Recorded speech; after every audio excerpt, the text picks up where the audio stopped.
Hello everybody. आज हम करेंगे directive principle of state policy. ये गाइडलाइंस होती हैं जनरली सेंट्रल और स्टेट गवर्नमेंट के लिए जब भी कोई फ्रेम करती हैं वो लॉ या पॉलिसीज, और ये पार्ट 4 ऑफ द कॉन्स्टिट्यूशन में कंटेंट है।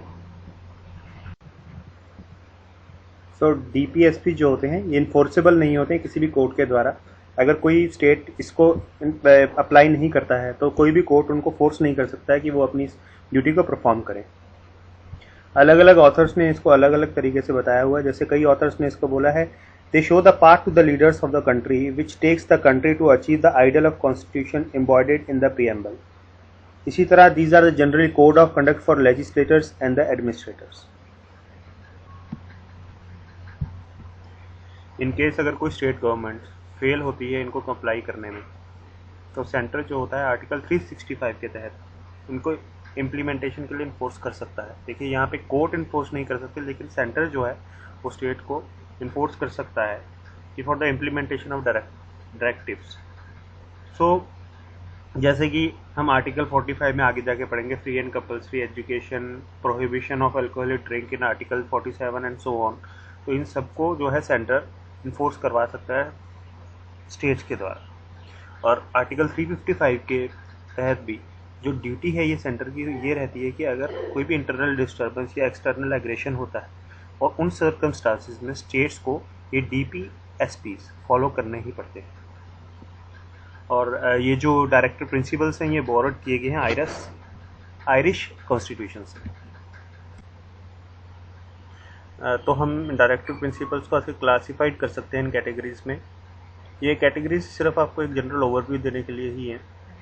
जैसे गांधीयन प्रिंसिपल्स हैं, जैसे अभी आप आगे जाके पढ़ेंगे, जो प्रोहिबिशन ऑफ अल्कोहलिक ड्रिंक्स हैं ये गांधीयन पॉलिसीज़ के अंदर आएगा। इकोनॉमिक एंड सोशलिस्टिक, ऐसे ही पॉलिटिकल एडमिनिस्ट्रेटिव जितने भी यहाँ पे मैंने बताए हैं, environment, protection of monument, peace and security, ये सभी हम आगे अभी डिस्कस करेंगे। Now we will start with article 36 जो है स्टेट्स को डिफाइन कर रहा है सिर्फ, ये हमारे लिए इतना इंपॉर्टेंट नहीं है। अब आर्टिकल 37 पे हम आते हैं।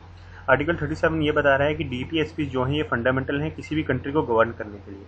ये स्टेट्स की ड्यूटी है और कोई भी कोर्ट स्टेट को कंपेल नहीं कर सकता है कि वो इस ड्यूटी को परफॉर्म करें। अब इसके बाद हम आर्टिकल 38 पे आते हैं। ये बताता है कि जो स्टेट होता है उसको वेलफेयर स्टेट बनाने के लिए सोशल ऑर्डर को प्रोटेक्ट और सिक्योर करना चाहिए।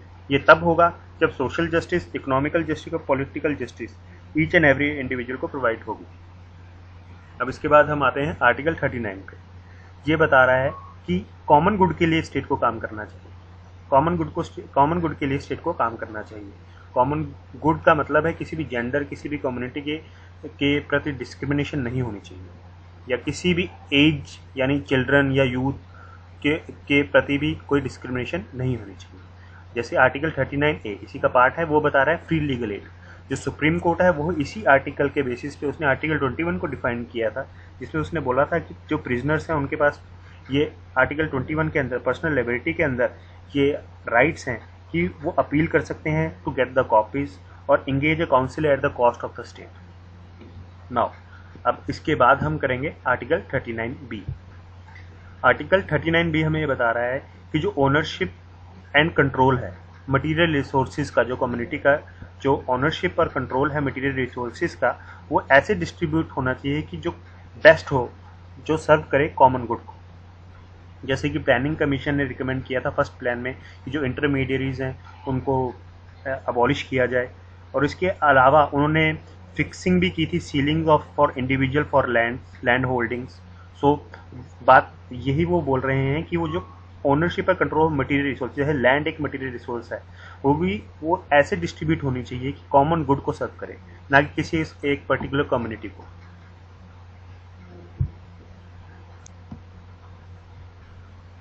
अब हम आगे पढ़ते हैं आर्टिकल 40। ये विलेज पंचायत की बात कर रहा है।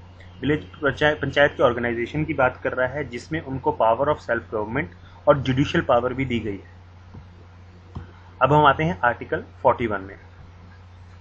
अब आर्टिकल 41 हमें बताता है कि जो अंडर सर्व्ड वांट है स्टेट में, चाहे वो किसी अनएम्प्लॉयड पर्सन की हो, किसी ओल्ड एज की हो, या कोई भी और केसेस हो, तो उसमें जो है अपनी इकोनॉमिक कैपेसिटी के अनुसार स्टेट को प्रोविज़न बनाने चाहिए उनको सिक्योर करने के लिए, ताकि वो वांट हैं जो फुलफिल हो सके। अब हम आगे आते हैं आर्टिकल 42 एंड 43 में। ये बता रहा है कि हमें हेल्प सिक्योर वर्कर्स और living wage, human conditions of work, maternity relief, decent standard of life and full enjoyment of leisure and social and cultural opportunities. इसके तहत आर्टिकल 43 के तहत जो प्रमोशन होती है कॉटेज इंडस्ट्रीज़ की, ये स्टेट सब्जेक्ट है और यूनियन गवर्नमेंट में भी एस्टेब्लिश किए हैं काफ़ी सारे सेवरल बोर्ड्स इन्होंने एस्टेब्लिश किए हैं फॉर कॉटेज इंडस्ट्रीज़ के लिए।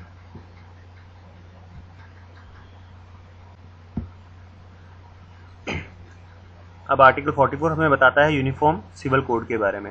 ये यूनिफॉर्म सिविल कोड का मतलब है कि कोई भी जैसे शरीयत और शरिया लॉ अभी जो रिसेंटली न्यूज़ में था, वो हमारे नेशनल इंटीग्रेशन को तोड़ ना सके। इनको बचाने के लिए यूनिफॉर्म सिविल कोड हमारा एक होना चाहिए जो कंट्री में नेशनल इंटीग्रेशन को प्रमोट करे। अब आर्टिकल 45 पे हम आते हैं। ये article 45 free and compulsory education की बात कर रहा है। इनिशियली ये जो थी 6 ईयर्स तक थी, लेकिन आफ्टर अमेंडमेंट 86th अमेंडमेंट 2002 में ये अप टू 14 ईयर्स हो गई है। एंड आफ्टर 14 ईयर्स एज पर the economic capacity of the state provide करवा सकती है एजुकेशन, अगर स्टेट की इकोनॉमिक कैपेसिटी है।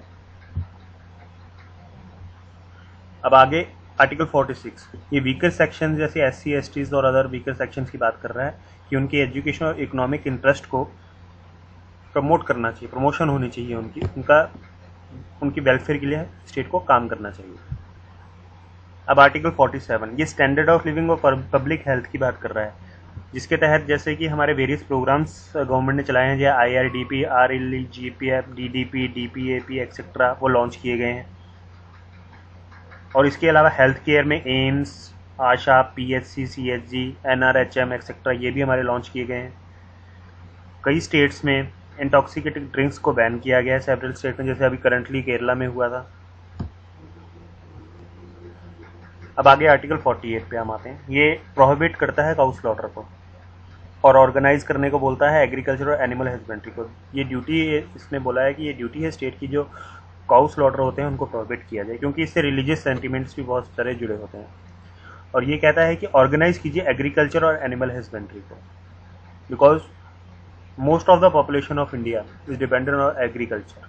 सो एग्रीकल्चर को प्रमोट करने के लिए, एनिमल हस्बेंड्री को प्रमोट करने की ड्यूटी बनती है स्टेट की।